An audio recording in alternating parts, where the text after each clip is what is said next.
The most serious types of handicapped students attending classes on the Ball State campus are those who are visually impaired, those with hearing impairments, those who are wheelchaired students, and those who are motor disabled students.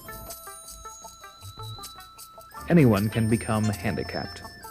But why do we look the other way when we see hand-operated or motorized wheels, a guide dog, or even crutches? Are we afraid to understand?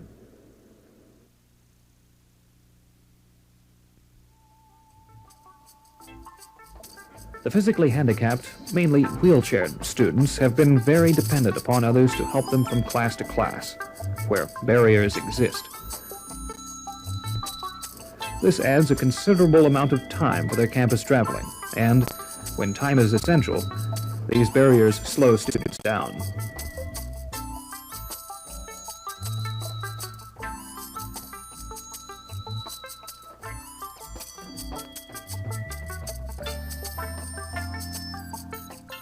Many of these physical barriers have been removed. Curb cuts have been laid into sidewalks and intersections. Ramps have been installed at entrances into buildings. Many paths and shortcuts across campus now accommodate the handicapped student. Most of these walkways have been surfaced and provide easy travel.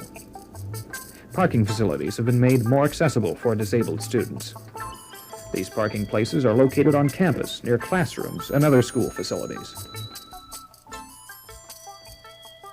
Bracken Library has accommodations for the handicapped which makes studying accessible to all students. Special provisions have been made for the blind and visually impaired. Braille plates have been placed near the elevator buttons to aid blind students in using the elevators.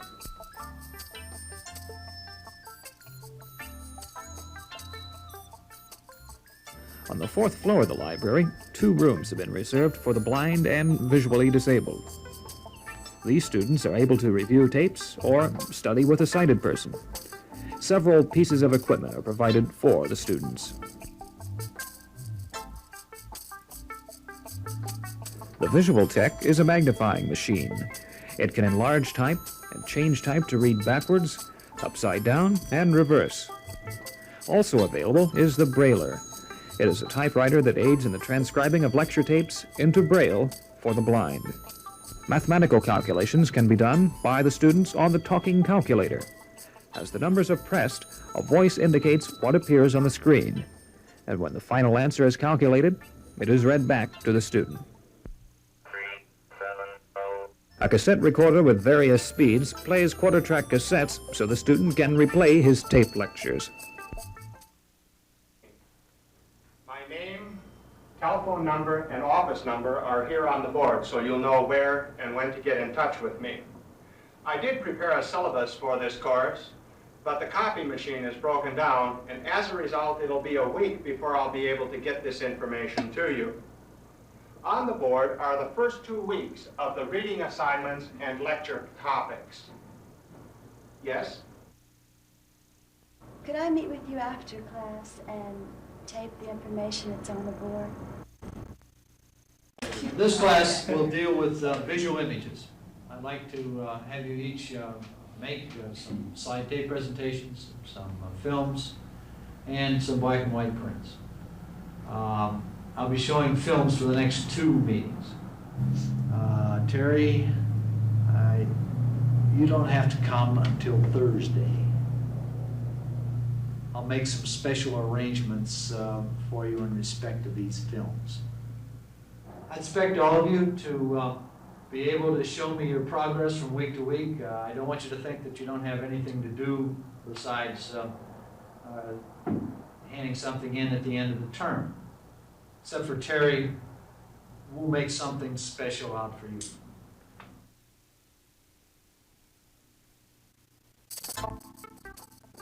Situations such as these are common at the beginning of each quarter.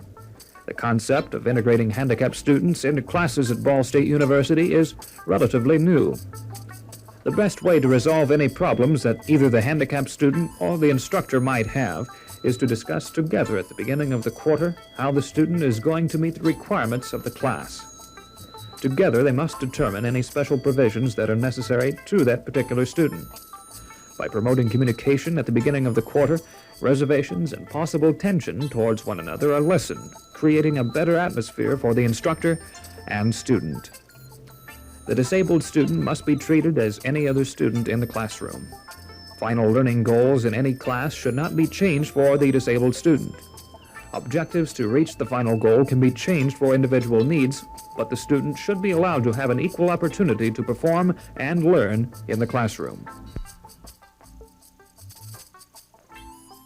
Common sense, flexibility, and equal treatment, if practiced by the instructor as well as the students, can lower the attitudinal barriers or perhaps ultimately remove them. Education has two basic functions. One, it conveys knowledge and skills that enable us to deal with life, a job, and friends. Two, it instills values that permit us to live and function in the society in which we grow. This is the function of integration. Public education is a ready vehicle for social integration.